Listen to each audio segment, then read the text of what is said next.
بسم اللہ الرحمن الرحیم۔ قرآن مجید کے عصری اور شعوری مطالعے کے ذیل میں جو سیریز چل رہی ہے علوم القرآن کی تدوین نو، اس کا تیسرا موضوع آج ہمارے پیش نظر ہے کہ عصری علوم اور انسانی نفسیات کے ارتقاء کے ساتھ قرآنی تصورات کی تعبیر نو ناگزیر ہے، اور وہ تعبیر نو ہوگی کیسے؟ علوم القرآن کی تدوین نو کے ذریعے۔ حضرت شاہ ولی اللہ محدث دہلوی رحمۃ اللہ علیہ نے مطالعہ قرآن کے 3 مقاصد بیان فرمائے: انسانی نفس انسانی کی تہذیب، استرداد عقائد باطل عقائد کا رد، اور فاسد اعمال کی نفی۔ الفوز الکبیر میں حضرت شاہ صاحب۔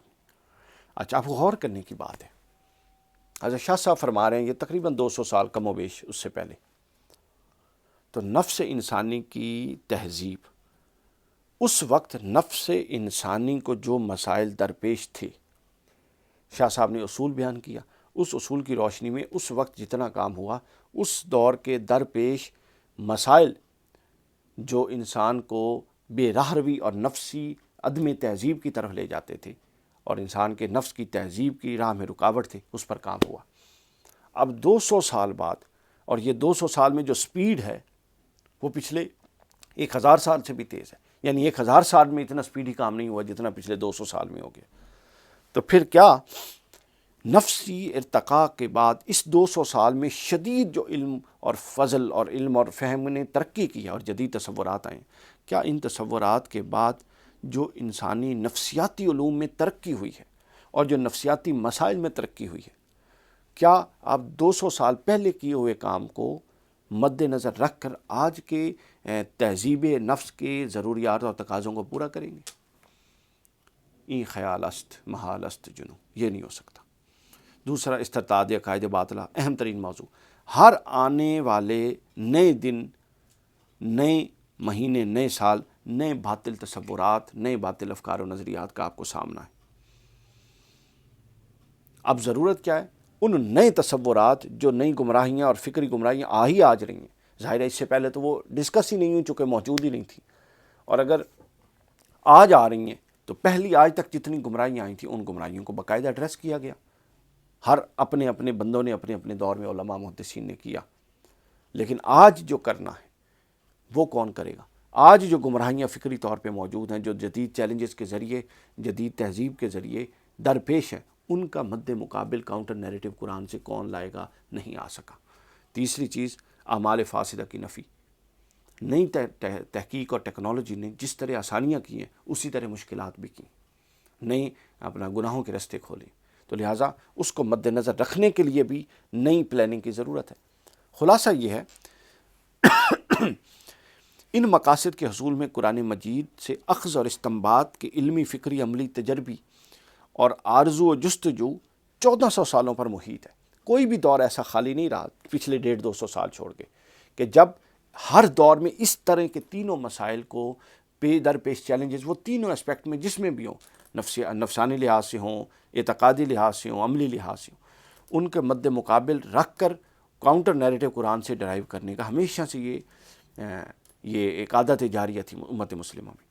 انسان کے نفسیاتی ارتقاء کی تکمیل تک قرآن انسانیت کی ہدایت اور رہنمائی کا دعوے دار ہے۔ نفسیاتی ارتقاء جہاں تک بھی پہنچ جائے گا، قرآن کا دعویٰ ہے کہ وہ آخر پہ آگے جا کے ٹکرائے گا اور آگے جا کے کاؤنٹر نیریٹو دے کے ان تمام چیزوں کو رد کر دے گا۔ وقت اور حرکت کی، وقت کی فاصلے کی، زمان و مکان کی قرآن کے ہاں قید نہیں ہے ہدایت دینے کے باب میں۔ مسئلہ یہ ہوا کہ انسانی تجربہ اور وحی سے اخذ و استنباط کی جو کوشش ہو رہی ہے، وحی سے، قرآن سے اخذ اور استنباط کی جو کوشش ہو رہی ہے، اس کی رفتار جدید علوم کے اخذ اور استنباط اور جدید افکار و نظریات کے فروغ پانے کی نسبت بہت سلو ہے، بہت سلو ہے۔ آپ سمجھ لیں کہ کچھوے اور خرگوش کی رفتار ہے۔ یہ وہ رفتار ہے جو بنیادی مسئلہ ہے کہ جدید علوم اور جدید نفسیاتی ارتقاء ایک سپیڈ سے آگے بڑھ رہا ہے، لیکن اس کے مد مقابل قرآن سے اخذ و استنباط وہ اتنی کم رفتار سے چل رہا ہے کہ یہ میچ نہیں ہے۔ اب 200 سال سے چونکہ یہ رفتار ایسے ہے تو لہٰذا بہت پیچھے آپ پہنچ چکے ہیں اور جدید علوم بہت آگے جا چکے ہیں۔ اب جتنے ہمیشہ یہ دیکھیں نا، علوم القرآن کیا تھا، علوم الحدیث کیا ہے، علوم الفقہ کیا ہے، اصول فقہ کیا ہے، پھر فقہ کیا ہے، پھر حدیث کیا ہے۔ پھر تفاسیر کیا ہیں، یہ سب کچھ قرآن مجید کے عصری مختلف نوعیت کے ضروریات کو پورا کرنے کے لیے علوم کی ڈیولپمنٹ ہے۔ یہ تو صحابہ کے دور میں نہیں تھی، حضور کے دور میں نہیں تھی۔ تو یہ 1400 سال یہ پروسیس چلتا رہا۔ بدقسمتی یہ ہوئی کہ ہم ایک ایسے جہان میں آ کے پھنس گئے جہاں ایسا کوئی کام کرنا جو قرآن کی روح کے عین مطابق ہو، وہاں پر یہ دلیل ہمارے سامنے آتی ہے اگر یہ ضروری ہوتا تو فلاں بزرگ نہ کر جاتے۔ یہ مرنا ہے اس صدی کا، فلاں نہ کر جاتے۔ کوئی کہتا جی اگر یہ ہوتا تو فلاں صاحب نہ کر جاتے۔ اندازہ کر لیں، یہ 1200-1400 سال کسی نے نہیں کہا تھا، ہر کوئی آتا تھا اپنے حصے کی شمع جلاتا تھا، لیکن اب یہ کہ یہ ایسا ہوتا تو فلاں صاحب نہ کر جاتے۔ تو یہ علوم القرآن، علوم الحدیث، فقہ، علوم فقہ، اصول فقہ، یہ سب چیزیں جو تھیں یہ قرآن مجید کی عصری ضروریات کے مد مقابل اس عصر کی جو ان کا دور تھا جب یہ لکھی گئی، اس کی بہترین انٹرپریٹیشن تھی اور ضروریات کو انہوں نے پورا کیا۔ لیکن آج وہ ضروریات پوری نہیں کرتی۔ مسئلہ یہ بنا کہ آج اس دور کی تعبیر جو تعبیر تھی اور اس دور کی ضرورت کو پوری کرنے کے لیے تھی، آج اس تعبیر کو اصول کے طور پہ قبول کر لیا گیا اور قرآن کے متن اور ٹیکسٹ کو ہٹا کے اس کی جگہ اس تعبیر کو متن اور ٹیکسٹ والی ویلیو دینی شروع کر دی گئی، اور اس ٹیکسٹ اور متن سے ہٹنا اور اس کے خلاف تعبیر نو کرنا اس کو اسی طرح گردانا جا رہا ہے جس طرح قرآن سے ہٹنا ہے معاذ اللہ۔ یہ ہے اصل نقطہ، اصل مسئلہ، جس کی وجہ سے ہم جدید انسانی نفسیات کے ارتقاء کے ساتھ ساتھ قرآن سے اخذ و استنباط کو جاری نہیں رکھ سکتے۔ اور یہی قرآن مجید کی حجیت کے لیے آج چیلنج ہے۔ قرآن کیوں غیر مؤثر ہے لوگوں میں؟ کیوں یہ تصور دیا جاتا رہا ہے کہ انہوں پڑھ لو بس یہ ثواب دی کتاب؟ یہ تو ثواب کی کتاب نہیں ہے، یہ تو آپ کے افکار و نظریات میں انقلاب برپا کرنے کے لیے آئی تھی، اور اس کے لیے یہ تصور دے دیا جائے کہ اس کو پڑھ لیں، مر جائے تو اس کو بخش دیں، مرنے لگے تو اس کو سامنے کر لیں، بچے کی شادی کے وقت سر پہ رکھ لیں اور کبھی کبھی ثواب کے لیے پڑھ لیں۔ یہ اس کا مقصد ہی نہیں ہے۔ اس سے بڑی قرآن کے ساتھ زیادتی ہو ہی نہیں سکتی جو امت مسلمہ کر رہی ہے۔ اگر یہ کام نہیں ہوگا، یعنی ہم قرآن سے اخذ و استنباط علوم القرآن کی تدوین نو کر کے جدید طریق پر، سائنسی منہج پر استنباط اور استدلال اور استخراج کا کام شروع نہیں کرتے، جدید اخذ و استنباط کا، تو قرآن مجید کی حیثیت حجت من بعد الرسل یہ قائم نہیں رہ سکے گی۔ یہ کیسے قائم رہے گی کہ وہ رسول کے بعد بھی حجت کی حیثیت ہے؟ ہم نے تو حجت اقوال فقہا، اقوال صوفیاء، اقوال ائمہ محدثین کو بنا لیا ہے۔ حقیقی حجت صرف قول خدا اور قول رسول ہے صلی اللہ علیہ وسلم۔ اب یہ ایک ٹھہراؤ تھا جمود، اس میں پتھر آئے۔ حضرت شاہ ولی اللہ کا پتھر آخری بڑا پتھر کہہ سکتے ہیں، لیکن اہل دانش خاموش نہیں ہے۔ یہ نہیں کہ اس کا ادراک کسی کو نہیں تھا۔ اس میں حضرت شاہ ولی اللہ کے بعد اقبال نے بہت بڑا پتھر پھینکا۔ قرآن مجید نے جدید علمی سائنسی اور فکری علوم کو قرآن کی کسوٹی پر پرکھنے اور رد و قبول کرنے کی طرح اقبال نے ڈالی۔ پھر اس کے بعد ڈاکٹر رفیع الدین صاحب نے اس پر کام کیا، ڈارون پر، فرائیڈ پر، ان پر کام کیا، ان کے افکار و نظریات کی تنقیح کی۔ کیونکہ یہ افکار لیڈنگ تھے۔ پھر اس کے بعد شیخ الاسلام ڈاکٹر طاہر القادری صاحب نے، اور بھی درمیان میں کام ہوا، انہوں نے کام کیا۔ انہوں نے جو جمود پسند امت تھی اور جو مایوسی کی طرف تھی اس سے نکال کر فلسفہ انقلاب اخذ کیا قرآن مجید سے۔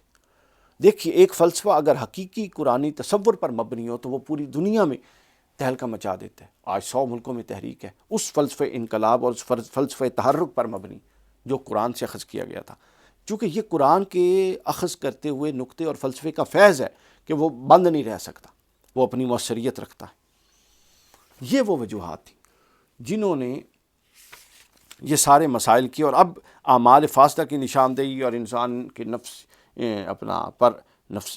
نفسیات پر منفی اثرات کو سائنسی، منطقی، عقلی اور استدلالی انداز سے نمایاں کرنے کی ضرورت ہے۔ لہٰذا قرآن فکر و حجیت کی دائمی حیثیت کو استقرائی اور استخراجی دلیلوں سے انسان کی مثبت رہنمائی کے آلے کے طور پہ اجاگر کرنا چاہیے، اور یہ صرف اس وقت ہوگا کہ جب آپ قرآن مجید کی پہلے تو اس احساس زیاں کو سمجھیں گے کہ ہم نے جو قرآن کے ساتھ سلوک کیا وہ ٹھیک نہیں ہے۔ ہر دور میں قرآن کے اپنے تقاضے بروئے کار لانے چاہیے، لانے پڑتے ہیں، تب قرآن اپنی مؤثریت کو اٹھا کے سامنے پیش کرتا ہے۔ اگر قرآن کو ایک کتاب ثواب بنا دیا جائے جو مردے کو بخشوانے کے لیے یا مرتے ہوئے کو آسانی سے جان کنی کے لیے ہے، تو پھر قرآن ظاہر ہے یہ اس کے ساتھ، یہ اس کا مقام و مرتبہ نہیں ہے، یہ اس کی غایت نزول نہیں ہے جو اس کے ساتھ کیا جا رہا ہے۔ تو لہٰذا جب تک ہم علوم القرآن کی تدوین نو اور تدوین نو اس منہج پر نہیں کرتے کہ جدید عصری علوم اور جدید انسانی نفسیاتی ارتقاء جس رفتار سے ہو رہا ہے، اسی رفتار سے قرآن سے تصورات کا اخذ و استنباط کیا جائے. اور اخذ و استنباط 3 انداز سے ہوگا، میں نے بتا دیا. جو جدید تصورات قرآن سے ٹکرا رہے ہیں ان کا رد کر کے کاؤنٹر نیریٹو آئے گا. جو جدید تصورات ٹکرا نہیں رہے لیکن ان کا الٹیمیٹ رزلٹ قرآن سے بیزاری اور اسلام سے بیزاری ہے، اس پر قرآن کا مد مقابل نیا کاؤنٹر نیریٹو آنا چاہیے. اور جو سائنسی جدید تصورات حقیقی معنوں میں انسانیت کے خدمت کر رہے ہیں، اس کا تائید قرآن و سنت سے آنی چاہیے. لیکن کیسے آنی چاہیے؟ قرآن کے اپنے سائنسی اس بات کا جو منہج ہے اس کے تحت آنی چاہیے. یہ نہیں کہ ایک تصور کو پکڑیں اور ایک آیت کو اٹھائیں اور زبردستی اس کو ثابت کرنے لگیں، ایسا نہیں. بلکہ سائنسی علوم و فنون کے اس بات کا قرآن کا ایک اپنا منہاج ہے کہ وہ تصغیر کائنات کی طرف اشارہ کرتا ہے، بارشوں کی طرف، زلزلوں کی طرف، دنیا کی تخلیق کی طرف، سورج چاند کی گردشوں کی طرف. یہ وہ چیزیں ہیں، وسعت کائنات کی وسعت پذیری کی طرف. یہ وہ چیزیں ہیں جو آپ میں بتاتی ہیں کہ قرآن کا منشا اور مدعا یہ ہے کہ جو الٹیمیٹ ہمیں موو آن کرنے کے لیے کہتا ہے کہ کائنات کی تصغیر کے لیے آگے چلو. اور تصغیر آگے تب بھی چلائے گا قرآن کے جب قرآن سے وہ اصول، قرآن سے اخذ و استنباط کے لیے اصول وضع کر لیے جائیں گے جو جدید عصری ضروریات کو کفالت کریں گے.